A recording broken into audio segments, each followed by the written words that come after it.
স্ত্রীরা শুধু স্লিপ পাঠায়, ভাইরা আমার স্লিপ পাঠায়, প্রত্যেক স্লিপ গুলো পড়ি এত মজা লাগে, এত আনন্দ লাগে। আমার মা ও বোনদেরকে আজকের মতো এই মসজিদটা নির্মাণ করার জন্য আপনারা সুপার পাওয়ার দিন। ও স্ত্রী, এতদিন কিছু বলি নাই, কিন্তু আজকের জন্য যে যাহা পারো দান করো। আবু বকরের সঙ্গী হতে হবে।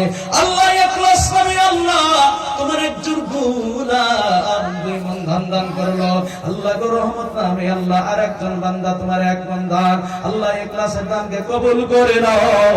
হারিতে বাড়িতে বরকত দাও, ক্ষেত খামারে বরকত দাও। আরেকজন বান্দা 600 টাকা দান করলো, আল্লাহ তুমি তাকে রাখিও ভালো। আল্লাহ গো হাসরের ময়দানে তুমি তাকে জান্নাতের পানি পান করায়া, হাউজে কাউসারের পানি পান করায়া জান্নাতের মধ্যে স্থান দিও। আমিন ও আমিন, আমিন ও আমিন। আল্লাহ আল্লাহ আমিন। দানকারীর জন্য তুমি হয়ে যাও জামিন। আল্লাহ তোমার একজন গোলাম নেজামুদ্দিন নামে আল্লাহ 20 কেজি ধান দান করেছে। আল্লাহ আল্লাহ গো নেজামুদ্দিনকে তুমি কবুল করে নাও, মাদ্রাসা খানকা বানিয়ে দাও। আই রব্বুল আলামিন তরিকুল নামে আল্লাহ, ডালিম নামে আল্লাহ 1 মণ ধান দান করলো। আল্লাহ জাহিদুল নামে আল্লাহ 3 মণ ধান দান করলো। আল্লাহ তুরুন নামে আল্লাহ আরেকজন ব্যক্তি 1/2 মণ ধান দান করেছে। আল্লাহ আল্লাহ গো আমাকে বন্ধ করবেন না, চালাইতে থাকেন আর আমি চলতে থাকি। আবু সাইদ আল্লাহ নামে দোয়া চেয়েছে। আরেকজন ভাই আমার 1/2 মণ ধান দান করেছে। আরেকজন দাদা জান আমার 3 মণ ধান দান করেছে।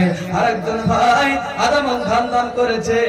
জাহিরুল ভাই জান গো কোথায় আছো গো ভাই? জাহিরুল ভাইয়ের জন্য আমি দোয়া করে দিব ভাই। 3 মণ থেকে কি 4 মণ করা যায় না?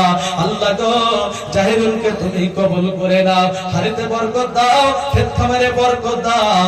আমিন ও আমিন। লিল্লাহি তাকবীর। জাহিরুল নামে আল্লাহ দিয়েছিল 3 মণ। আর একটু মনে হয় তাকে একটু বললাম, অনুরোধ বিনয়ের সাথে বললাম, আল্লাহ গো আল্লাহ বেনামি, আল্লাহ বেনামি বেনামি। আল্লাহ বলতে থাকেন হুজুর নাচ দেওয়া খাটনি। লিল্লাহি তাকবীর। আল্লাহ বেনামি আমার আম্মা জান না বাবা জান জানি না একটা লাশ দেওয়া খাটনি দান করেছে। আল্লাহ গো দানবের দান তুমি কবুল করে নাও। আরেকজন বান্দা 500 টাকা দান করলো, আল্লাহ তুমি রাখিও তাকে ভালো। নাম আশরাফুল নামে আল্লাহ, আল্লাহ আশরাফুল